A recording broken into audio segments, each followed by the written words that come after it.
Jóðum Jóð, Sönvil gallabuxur. Taktikinn í boði Jóðum Jóð.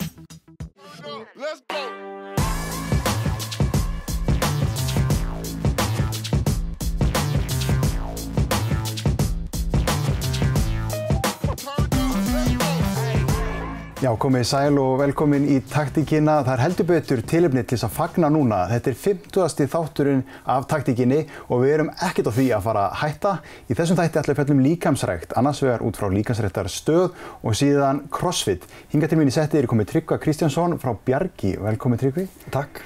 Byrjaðu aðeins að segja okkur svona frá þínu starfi sem einkaþjálfari og í Bjargi. Já, starfið bara á Bjargi frábært. Ég búinn að vera þarna síðan 2004, kom hingað til Akureyrar 2003, reyndar fæddur og uppalinn í Kópavoginum og var þar í handbolta og fótbolta og mikill hákaðingur en flutti svo norður í meira nám og spilaði handbolta hér aðeins með Þórshöfnum. Sem segi, já, hóf síðan störf á Bjargi sem einkaþjálfari og hóptímakennari 2004 og búinn að vera þá í 15 ár, þetta fljótt að líða. Síðan fyrir 3 árum þá tökum við rekstri stöðvarinnar, ég og mín frú Anný og erum svo með Sigursteinu Ingu sem eigendur líka, bara í frábæru samstarfi. Þannig að þetta er starf að halda utan líkamsræktarstöð, þetta er rosalega fjölbreytt og bróðir minn spurði mig eitt sinna, hvað ertu eiginlega að gera? Og ég gat þuluð fyrir hann bara í 30 mínútur, allt sem við kemur því að sjá stöðina. Þetta er svolítið öðruvísi en bara að vera að kenna þegar maður er svona að sjá utanumhaldið. Hvernig kanntu við í þessu hlutverki? Mér finnst þetta æðislegt. Mér finnst þetta bara, já, ég hef verið að kenna líka í menntaskóla með þessu, kenna smá starffræði þar en er núna í leyfi í eina önn til þess að sinna líkamsræktinni. Og það var eiginlega orðið svona svolítið mikið að vera á báðum vígstöðum. En þetta já, mér finnst þetta frábært að geta verið maður hittir svo rosalega mikið af fólki í kringum þetta. Og þannig að já, ég er á draumastað, ég hef bara orðað þannig. Þegar maður hugsa líkamsræktarstöðina Bjarg, þetta er mjög breytt aldursbil sem hjá ykkur. Þið náið til, mjög breiðs fjölda. Já, ég held að það sé alveg satt. Við erum alveg að fá, krakkarnir geta farið að mæta þegar þeir eru á fermingarári og við reynum að hlúa rosalega vel að þeim, að þau fái rétt handtök til að byrja með. Þú þekkir ábyggilega sjálfur sem ég varst yngri að það skiptir rosalega máli að læra þetta strax rétt. Og það er alveg rétt, við teygjum okkur alveg síðan upp bara allan skalan. Það ættu allir að finna eitthvað við sitt hæfi. Og við erum að tala líka hinn endan á skalanum, það hefur heldur betur sprungið út hjá okkur. Já, það heldur betur.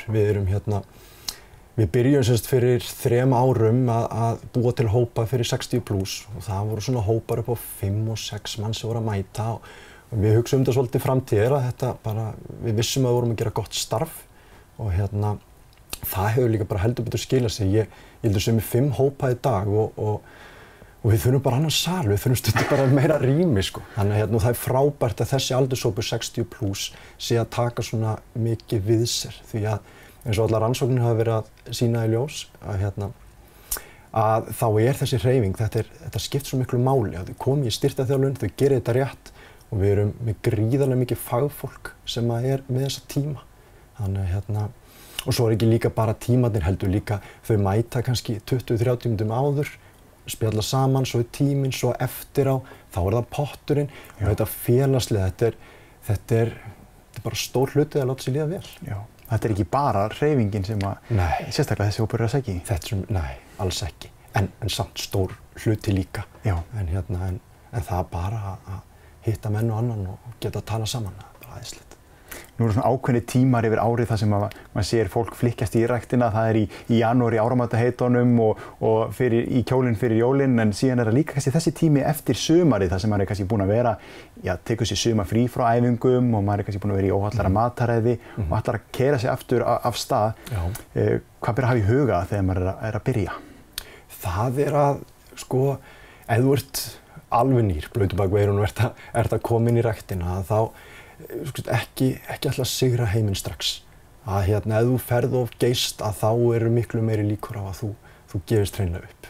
Þannig að Sko, ef þú ert ekki viss, þá að gera til dæmis að koma og spjalla við okkur og við getum leiðbendir, þú veist, þarftu að fara til einkaþjálfara sem getur verið mjög góð leið, þarftu að fara á námskeið, þarftu að hafa utanumhald þar, þannig að það að gera ef þú ert óviss, tala við fagfólkið, þannig að og setja sér líka bara raunhæf markmið og að markmiðin séu kannski aðalega bara hreysti, að þú veist, þú ætlir að mæta í ræktina, markmiðin sé að mæta 3 sinnum í viku í ræktina og ef þú mætir 1 sinni í viðbót, þá það frábært í staðinn fyrir til dæmis að setja sér markmið að mæta 5 sinnum í viku, þú mætir 4 sinnum og þú ert óánægður. Þannig að við þurfum að spila þetta svona svolítið þannig og til dæmis öll markmiðum, til dæmis einhverja svona kílóatölur og svona bara guðanabænum hætti því, bara almennt hreysti að láta sér líða vel.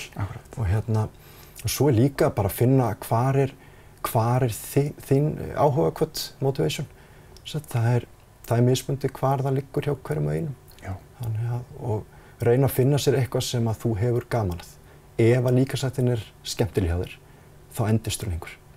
Og þú átt að endast í líkamsrækt það sem eftir að lífinu. Þannig að Akkurat.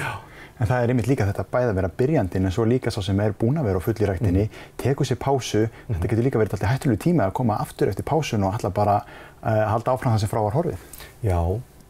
Já, en eru þeir ekki líka samt reynslunni ríkari, þeir sem eru svona búin að vera lengi. En svo er líka bara alveg eðlilegt sumarið, þú breytir aðeins mataræðinu, þú þyngist 2-3 kíló, hvað með það? Svo ferðu bara og hreyfir aftur og kemur þér aftur af stað. Þannig að þetta er bara hluti að því að lifa og vera til, það er bara að njóta lífsins. En reglubundin hreyfing, bara númer 1, 2 og 3. Maður oft heyrt þessar sögur þegar menn kaupa sér fyrsta ræktarkortið og labba inn. Þetta nú svolítið svona eins og að labba inn í eitthvað gameskip að fara inn í ræktarsalinn. Hvernig það þegar maður labbar inn í Bjarg? Hvað er í boði? Hvert get ég leitað? Já, bara mjög góð spurning og margir. Og stundum líka bara stærsta hindrunin að koma sér á staðinn. Það getur maður hefur heyrt, þó maður aldrei upplifað sjálfur. En maður hefur heyrt bara í gegnum tíðina að tala við kúna hvað erfitt bara að komast inn. Og þá líka bara hálfur sigur unnin.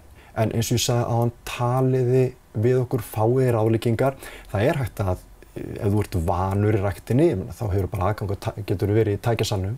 Ég mæli náttúrulega sérstaklega með að fólk nýtir sér til dæmis alltaf opnu tímana sem að fylgja kortinu hjá okkur. Við erum með alveg gríðarlega flott starfsfólk hjá okkur og það kannski ástæðan fyrir hversu vel gengur á Bjargi ég fæ alltaf gæsa því að tala flotta starfsfólki hjá mér, þetta bara svona æðislegt og við erum með einhverja tæpa 40 opna tíma og að koma í tíma og geta fengið leiðsögn og hvort sem það í jóga eða styrktarþjálfun, hjólaþjálfun, zumba eða hvað að nýta sér það. Svo hægt að fara, svo erum við með námskeiðbúðir líka, það sem ennþá meira aðhald, kannski þarft á því að halda og jafnvel alla leið einkaþjálfun. Og ef þú ert að fara í tækjasalinn og það ekkert svona verra eða svona fátt sem verra en þú mætir og staðildar að taka æfingu, þú labbar inn í tækjasal og þú hugsa hvað á ég að gera? Þú veist bara og svo ferðu að gera eitthvað og þú endur á cross-traininu. Þannig að taka frekar, það þarf ekki að vera oft, til dæmis bara 3 æfingar í viku, en hafðu þær þá líka markvissar og góðar. Ef þú veist ekki, keyptu þér 3 tíma hjá einkaþjálfara. Það þarf ekki að vera meira, koma þér á stað, gera þetta rétt og þú verður miklu ánægður með sjálfa á æfingunum. Líður manni vel, finnst maður vita eins hvað maður að fara að gera? Þetta er bara allt annað. Þannig að það eru endalausir möguleikar í boði en og ef þú ert ekki viss, eins og ég segi, komdu til okkar. Og þið eruð með opna viku þar sem fólk getur komið og prófað? Já, það bara regla hjá okkur, síðasta vikan í ágúst, þá bara stöðin opin fyrir alla og það lægir svolítið að mig grunur að margir hafi ekki kannski komið til okkar. Við erum svona rúm 2 ár síðan að við hófum eiginlega bara algjöra svona pínu endurbyltingu á Bjargi.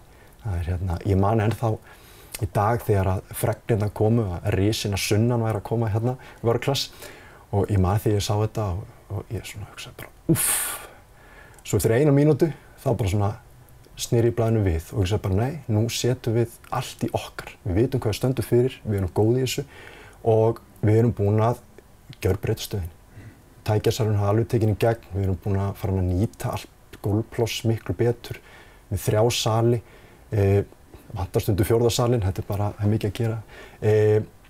Keyptum ný hjól líka, Live Fitness spinninghjólin, þannig að við erum búin að taka í raun sem eru svona vattahjól, ég veit ekki hvort þú kannast við það. Þetta tekur þetta annað level hjólaþjálfunina. Þannig að við erum svona búin að umbylta svolítið stöðinni og bara vil hvetja alla bara til að þó við komum ekki að taka æfingu hjá okkur, allavega kíkja í kaffi og bara skoða það sem við erum búin að gera. Fyrst þú nefnir þessi hjól, það er skemmtilegt að það er svo auðvelt að fylgjast með markmiðunum sínum. Þetta er ekki bara eins og þetta var það sem hoppaðir í spinnitíman, hjólaðir og fórstu út. Það er svo auðvelt að fylgjast með framförunum í þessum nýju hjólum.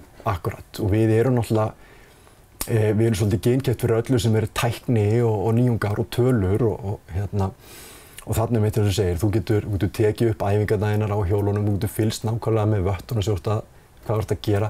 Þannig að þetta verður svo mikið markvissara. Svona á gömlu spinninghjólunum þá þyngdi maður einn hring og ekkert gerðist en svo þyngdir kannski næsti maður líka einn hring og þá þyngdist rosalega. Þannig að þetta verður svona, þetta verður mikið markvissara og það er ekki bara hjólin, heldur líka, við erum með frábæra hjólaþjálfara á þessu, þannig að sem eru gríðarlega metnaðir í sínu starfi. Þannig að svona að því ég veit að þú hefur líka verið í þjálfun á íþróttafólki og fyrir því íþróttafólk sem að fylgjast með að kannski hafa því hugum að setja sig kannski réttu markmiðin þegar maður íþróttamaður þá skiptir kannski ekki öllu máli að maður sé í þessu kannski sundlu að bakka formi eða slíku. Þú ert í þjálfuninni á þeim forsendum að bæta þinni íþróttagrein og þá verður þjálfunin líka að vera sérhæfð. Já, það er alveg rétt. Það er eins og til dæmis ég hef mikið verið að taka svona auka við mig í styrktarþjálfun bæði í fótboltanum og handboltanum og þetta til dæmis pínu aðskilið. Það alltaf fótboltinn farin að snúast miklu meir hraða meðan í handboltanum, jú það hraði líka en það allt öðru vísi. Þannig að jú þetta þarf vissulega að vera sérhæft með hvaða hóp þú ert með. En skiptir þetta ekki máli að þú hafi líka ákveðin bakgrunn í þessum íþróttagreinum til þess að þú hafi skilning á því hvernig íþróttin fungerar? Jú, ég held að það sé alltaf betra. Engin skylda, en ég held að það sé betra einmitt og það hafa bæði verið í handboltanum og fótboltanum og svona gera sér grein fyrir hreyfingunum og hvað þarf að vera. Þá jú, ég held að það sé bara kostur sko. Þetta með þessi aukast svolítið, það hefur verið kannski í styrktarþjálfunni verið lengur en þessi fitness þáttur í til dæmis bara eins og fótbolta og handbolta, þetta er alltaf að aukast og menn eru farnir að taka hann enn meir inn og átta sig á mikilvæginu fyrir íþróttagreinina. Já, algjörlega. Eins og við talum eins og í fótboltanum að það er hraðinn, hann skiptur úr gríðarlegu máli þar og það er spurning hvernig ætlar þú að fara að því að auka hraðann. Og ég held að íþróttafélaginu líka svolítið hróskilið núna að þau eru farin að leita meira á líkamsræktarstöðvarnar. Að það er ekkert það sama að vera knattspyrnuþjálfari og þú ert að þjálfa taktíkina eða það og svo ertu komin yfir í fitnessi og það er orðið miklu meira samspil þarna á milli. Við til dæmis að Þórsararnir hafa verið að leita til Brynjars í CrossFit Hamar, frábært, Magnamenn hafa verið hjá mér og Þóra aðeins í handboltanum. Þannig að það er að gera að leita til þeirra sem eru með þekkinguna. Það er bara frábært. Þetta er samkeppnissport og það er mikil samkeppni til dæmis sæti í liðinu, þannig að svona litlir hlutir geta verið nákvæmlega það sem skilur á milli. Já, alveg.